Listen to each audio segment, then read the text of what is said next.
नमस्कार। पिछली वीडियो में हम लोगों ने देखा था कि एनएसपी पोर्टल पे बच्चों का जो हमारे गत वर्ष सफल हुए हैं उनका हम कैसे एनएसपी पोर्टल पे रजिस्ट्रेशन करेंगे। ये रजिस्ट्रेशन जो होगा हमारा फ्रेश रजिस्ट्रेशन होगा। तो आप देख सकते हैं स्क्रीन पे हमें करना क्या होगा, एनएसपी पोर्टल पे जाना होगा। एनएसपी पोर्टल पे आपको लेफ्ट साइड से दूसरा मिलेगा एप्लीकेंट कॉर्नर। एप्लीकेंट कॉर्नर पे आप देख सकते हैं लिखा हुआ है एप्लीकेशन सबमिशन फॉर एवाई मतलब असेसमेंट ईयर 2023-24। 23-24 में हमें फ्रेश एप्लीकेशन पे क्लिक करना है, क्योंकि ये हमारा एप्लीकेशन फ्रेश एप्लीकेशन है। पहली बार इनका एनएसपी पोर्टल पे रजिस्ट्रेशन हो रहा है। रजिस्ट्रेशन करने के लिए हमें फ्रेश एप्लीकेशन पे क्लिक करना होगा। जैसे ही हम फ्रेश एप्लीकेशन पे क्लिक करेंगे एक नई विंडो इस प्रकार से ओपन हो जाएगी। यहाँ देख सकते हैं पहले यूजर आईडी और पासवर्ड है। तो यूजर आईडी पासवर्ड आपको कब मिलेगा, जब आप रजिस्ट्रेशन प्रक्रिया को पूरा कर लेंगे। तो उससे पहले हमें क्या करना होगा, देख सकते हैं लॉगिन के जस्ट राइट हैंड साइड पे न्यू स्टूडेंट रजिस्टर हियर लिखा हुआ है। इस वाले पोर्शन को हमें क्लिक करना होगा, ठीक है ना। जब इस पोर्शन को हम क्लिक करेंगे new student and registration here को, तो हमारे एक नई विंडो ओपन हो जाएगी और ये विंडो स्टूडेंट के रजिस्ट्रेशन के लिए होगी। एनएसपी पोर्टल पर रजिस्ट्रेशन की प्रक्रिया होगी। इस बार जैसा बताया जा चुका है आपको कि एनएसपी पोर्टल पे बच्चों का उस सबसे पहले जो वेरिफिकेशन होता है वो आधार ओटीपी वेरिफिकेशन होता है। तो जरूरी है आपके लिए कि आपका बच्चा जो है उसके पास आधार होना चाहिए। आधार नहीं है तो हम क्या करेंगे वो मैं आगे बात करता हूं। यहाँ पे दो कैटेगरीज में बच्चों को बांटा गया है।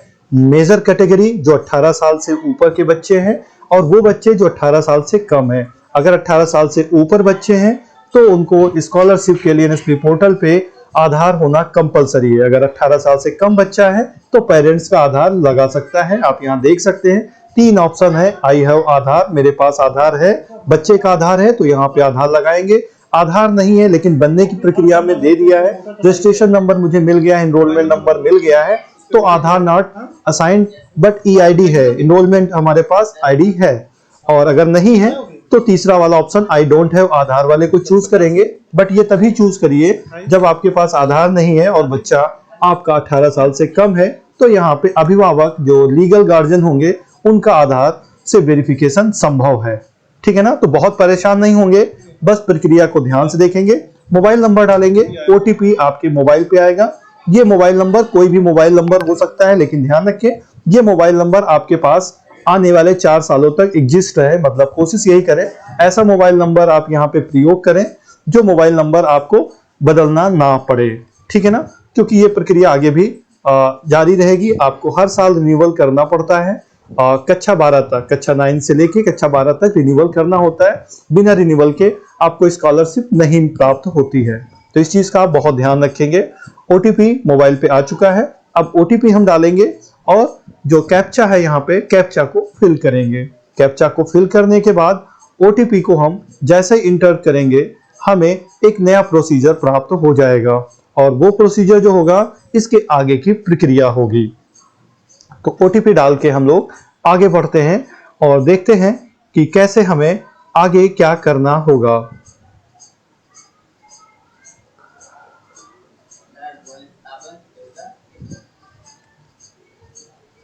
अब यहाँ पे आप देख सकते हैं ओटीपी प्राप्त हुआ है। ओटीपी को मैं यहाँ पे इंटर कर रहा हूँ, वेरीफाई पे क्लिक कर रहा हूँ। जैसे ही वेरीफाई पे क्लिक करता हूँ एक नया विंडो हमें मिल जाता है। यहाँ पे फिर से ध्यान रखेंगे लिखा हुआ है I agree with constant given below to providing Aadhaar. मतलब यहाँ पे आपको आधार नंबर अपना इंटर करना है। आपको मतलब बच्चे का आधार नंबर यहाँ पे पड़ेगा।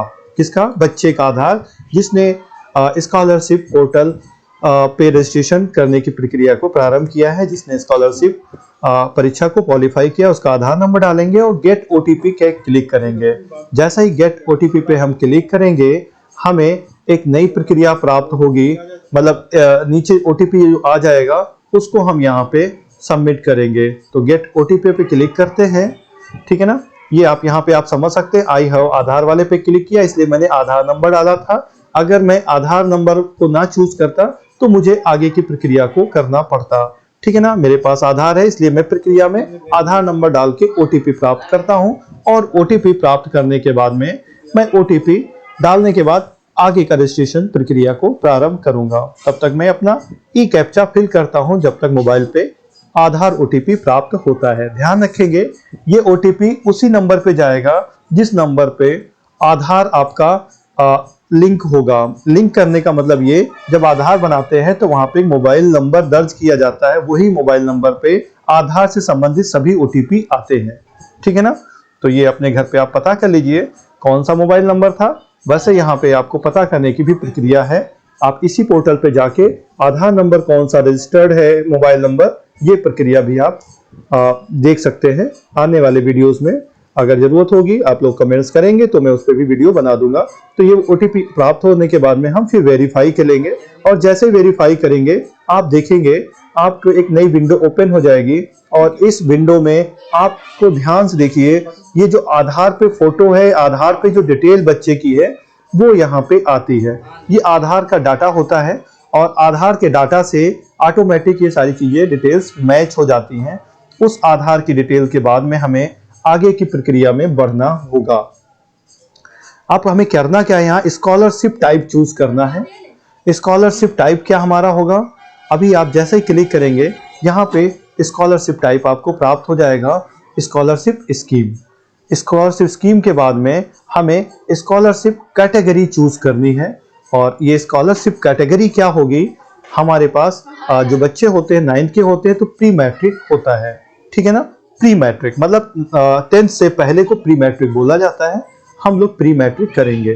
ठीक है ना, और उसके बाद हम अपना स्टेट ऑफ डोमिसाइल मतलब राज्य चूज करेंगे, राज्य उत्तर प्रदेश, फादर्स का नेम वही डालेंगे बिल्कुल एज इट इज जो आपके फॉर्म पे और आपके आधार पे ऊपर दिख रहा होगा। ठीक है ना, तो आप जो फॉर्म पे आपने डिटेल्स भरी है या आधार में भरा हुआ है आप उस वाले डिटेल्स को भरिए और इस चीज को बड़ी सावधानी पूर्वक करेंगे क्योंकि आगे का जो प्रक्रिया होगी, जो आगे की स्कीम होगी तभी शो करेगी जब ये डिटेल्स आपकी मैच होंगी। इन केस अगर आपके नेम की स्पेलिंग, आपकी डेट ऑफ बर्थ की स्पेलिंग और पिताजी के नाम की स्पेलिंग में कुछ मिसमैच होगा तो आगे की जो प्रक्रिया होगी, अभी देखेंगे जो स्कीम शो होती है स्कॉलरशिप की वो स्कीम शो नहीं होती है। तो जिनकी स्कीम शो नहीं हो रही है वो इस प्रक्रिया को जरूर ध्यान रखें कि डेट ऑफ बर्थ बच्चे की, बच्चे का आधार के साथ में डेट ऑफ बर्थ जो है, बच्चे के जो नाम की स्पेलिंग है, स्पेलिंग में इवन स्पेस का भी ध्यान रखेंगे। पिताजी के नेम की स्पेलिंग जो है उसमें कोई परिवर्तन नहीं होना चाहिए, अगर परिवर्तन होगा तो आपको समस्या का सामना करना पड़ सकता है। हम लोग यहाँ पे कैप्चा फिल करते हैं और आगे रजिस्टर पे क्लिक करते हैं। जैसे ही रजिस्टर पे हम क्लिक करेंगे हमें एक नया पॉपअप विंडो प्राप्त होगा। ध्यान रखेंगे अगर लैपटॉप पे काम कर रहे हैं तो आपका पॉपअप ऑन होना चाहिए।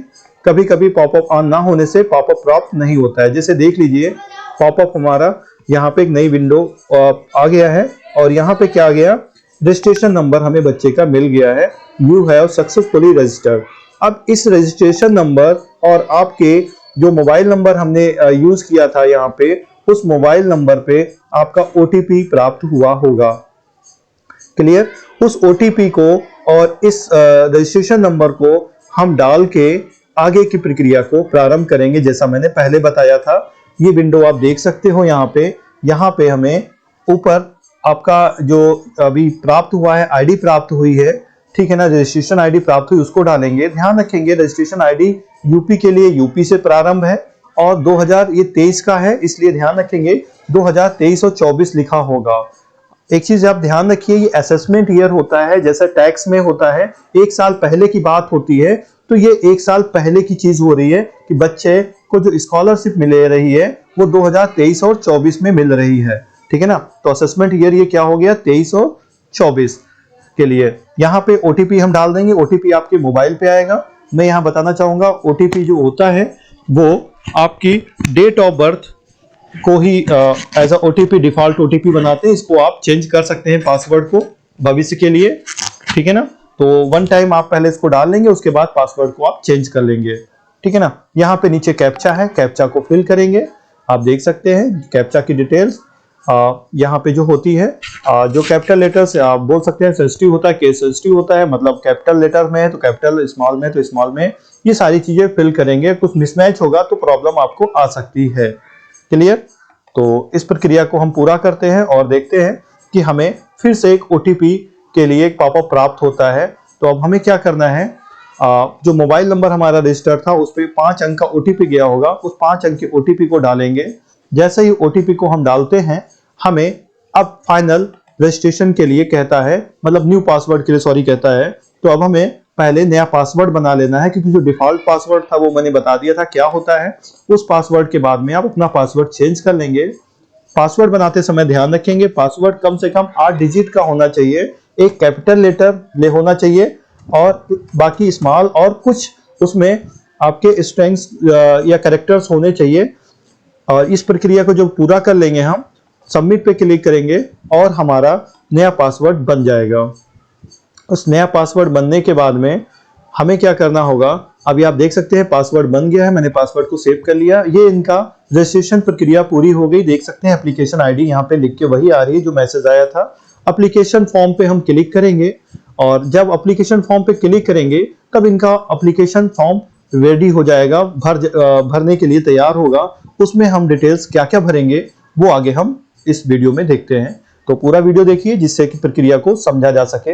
अब देखिए कुछ चीजें यहाँ पे बाय डिफॉल्ट आ रही हैं। क्या क्या बाय डिफॉल्ट आ रहा है, स्टेट इससे पहले हमने डाला था, प्री मैट्रिक अभी हमने पहले चूज किया था इसलिए बाय डिफॉल्ट आ रहा है, बच्चे का नेम, बच्चे की डेट ऑफ बर्थ, बच्चे का लिंग, ये प्री डिफॉल्ट आ रहे हैं। यहाँ पे रिलीजन हमें चेंज करना है, किस वो धर्म से संबंधित है चेंज करना है, किस कम्युनिटी से है, एससी है, ओबीसी है, जनरल है, ये हमें चेंज करना होता है। इसके बाद में आपको उस स्कूल को सर्च करना होगा जिस स्कूल में बच्चा पढ़ रहा है। सर्च करने के 2 तरीके हैं यहाँ पे। अगर बच्चे का आपको स्कूल कोड का यूडाइस मिल जाए तो बड़ी आसानी से हम उसको ढूंढ सकते हैं, कर सकते हैं। तो यूडाइस कोड अगर पता है तो यूडाइस कोड को डालेंगे और get institute based on details पे जैसे ही करेंगे इंस्टीट्यूट गेट इंस्टीट्यूट लिस्ट पे स्कूल का नाम आ जाएगा। यहाँ पे आप देख सकते हैं स्कूल का नाम राजकीय उच्च माध्यमिक विद्यालय शो हो रहा है, जो आवश्यक है। बच्चे के एडमिशन का जो रोल नंबर था वो क्या 12 रोल नंबर जैसे यहाँ पे मैंने भरा हुआ है, ये आपको स्कूल से प्राप्त होगा जो कक्षा 9th में बच्चे ने एडमिशन लिया हुआ है। सेक्शन कौन सा है, सेक्शन आप देख लेंगे। सेक्शन जैसे कि यहाँ पे ए है तो ए भर दिया मैंने। क्लास 9th है तो क्लास 9 को हम भरेंगे।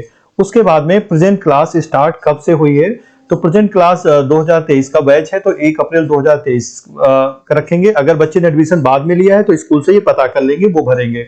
मोड ऑफ स्टडी जो होता है रेगुलर फुल टाइम भरेंगे हम यहाँ पे। उसके बाद आता है लास्ट एग्जाम पास, लास्ट एग्जाम क्लास 8th पास किया है तो क्लास 8 चूज करेंगे। पासिंग ईयर 2023 को लिखेंगे हम, कितने परसेंट से क्लास 8th पास हुआ था वो यहाँ पे परसेंटेज डालेंगे। कॉम्पिटिटिव एग्जाम में हम लोग चूज करेंगे NMMS। एग्जाम के बाद में उस कौन से प्रदेश में, उत्तर प्रदेश चूज करेंगे, उसका रोल नंबर डाल देंगे जो हमारा NMMS का परीक्षा का था। कब किस साल परीक्षा थी, 2023 में दी। नीचे आप आ जाइए, नीचे कुछ डिटेल्स में जो आपको फिल करनी है उसमें क्या फिल करना है। अगर बच्चा अनाथ नहीं, इन और इस ऑर्फन का मतलब होता है अनाथ, अगर अनाथ नहीं है मतलब उसके माता पिता लाइव हैं तो हमें डिटेल्स को कुछ नहीं करना है, नो बाय डिफॉल्ट आ रहा है। अगर बच्चा हैंडीकैप नहीं है, डिसेबल नहीं है तो हमें बाय डिफॉल्ट इसको नो रखना है।